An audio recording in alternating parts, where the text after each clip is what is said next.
Now our topic is balance and unbalanced forces.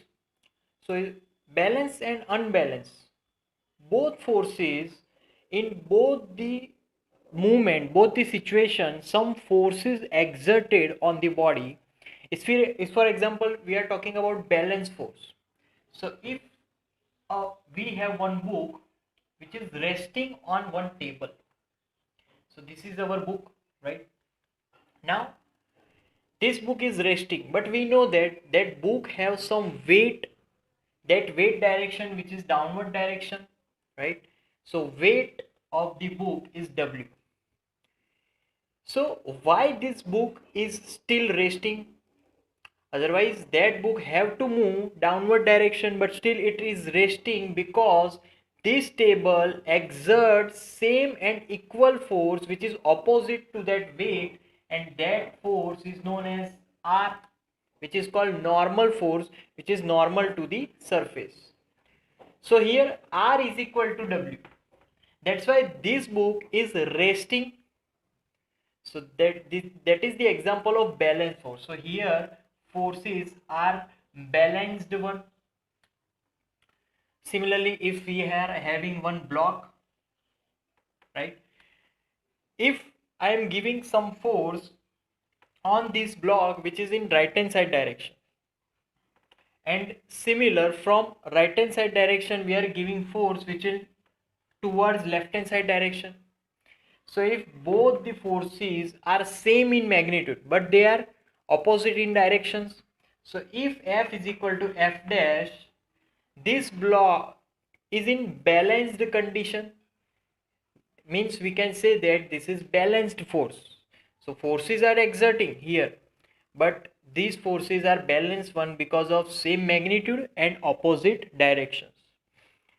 We are not having only two forces. Many forces are on one object, and simple, if that object still is in equilibrium position, means it is called balanced forces.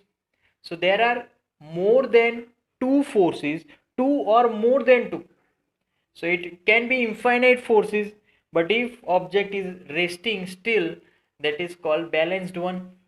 Now what is unbalanced one? Unbalanced one means suppose same, if we are having one object, and that object, if we are giving force from here which is F, and no force is exerting from opposite side, then this object will move with some velocity. So here no other force is opposing this our previous initial force. That's why this is called unbalanced force, because now object is now not in resting, now it is moving, and whenever object is moving, that type of force is called unbalanced force. See, unbalanced force always also having one and greater than one, many forces are there also. See, if we are having force F here and force F dash here, right? So now F is not equal to F dash.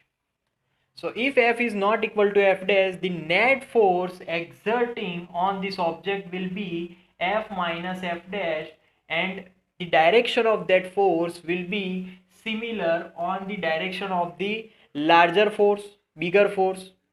So that bigger force is F. That's why this object having feeling the force which is in right hand side direction, and also that object is moving in right hand side direction.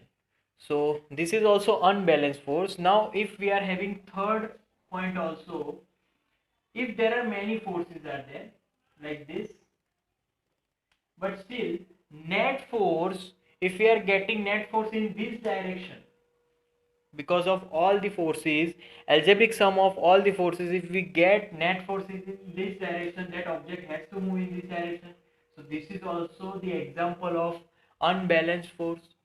So to find unbalanced force or net force on the object, we have to make algebraic sum of all the forces, and afterwards whatever we are gaining, we are getting that force, that is our unbalanced force.